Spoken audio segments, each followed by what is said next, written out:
What is a Git commit?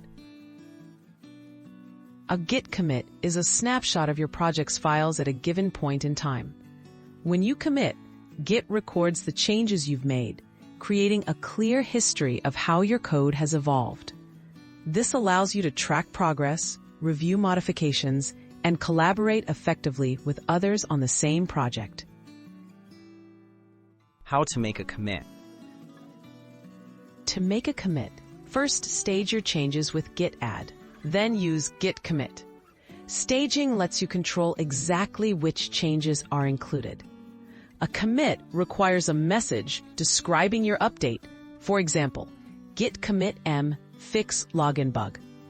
This makes it easy to understand your changes later on. Writing good commit messages.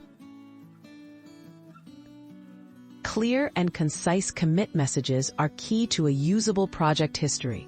Start messages with a short summary in the present tense, like add search feature. Use the body to explain what and why if needed. Good messages help you and your team quickly understand each change.